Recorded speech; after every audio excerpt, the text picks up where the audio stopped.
Revisiting every விஜயனா film before Jananayagan part 30. Shahjahan super good ஃபிலிம்ஸோட விஜயனா எப்பவுமே ஹிட் ஃபிலிம்ஸ் தான் பண்ணியிருக்காரு. அந்த கம்பெனியோட விஜயனா திரும்ப பண்ற படம் தான் ஷாஜஹான். ஊர்ல இருக்கிற எல்லார் லவ்வுக்கும் ஹெல்ப் பண்ற ஒரு பையன் தன்னோட லவ்ல என்ன பண்ணான் அப்படிங்கிற கதை தான் ஷாஜஹான். இந்த படம் வந்து ஆக்சுவலி சியான் விக்ரம்க்கு சொன்ன கதையாமா. விவேக் அண்ட் கோவை சர்லாவோட அந்த ஃபேமஸான பிச்சைக்காரி காமெடி ட்ராக் வந்து இந்த படத்துல தான்.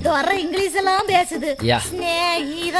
மணி சர்மா சார் மியூசிக்ல இந்த படத்துல எல்லா பாட்டும் அருமையா இருக்கும். மெல்லினமே மெல்லினமே, மின்னலை பிடித்து, அச்சச்சோ புன்னகை, சரக்கு வச்சிருக்கேன். Out of all the songs அச்சச்சோ புன்னகை தான் எனக்கு ஃபேவரட். ஏன்னா அதுல என் தலைவன் உதித் நாராயணன் பாடியிருப்பாப்ல. குஷி படத்தோட தெலுங்கு வெர்ஷன்ல ஒரு பொண்ணு ஒண்ணு நான் பார்த்தேன் சாங் வந்த இடத்துல வந்த அம்மாயே சன்னகா சாங் தான் அச்சச்சோ புன்னகை.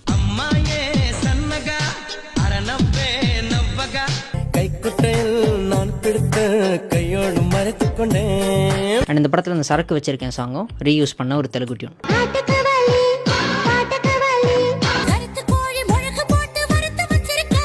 இந்த படம் ரிலீஸ் ஆனப்ப இந்த படத்தோட கிளைமேக்ஸ் பல பேர் கிரிட்டிசைஸ் பண்ணியிருக்காங்க. பட் இப்போ யோசிச்சு பார்த்தா விஜயநாதனோட அர்லியர் ஃபிலிம்ஸ்ல பல படங்கள்ல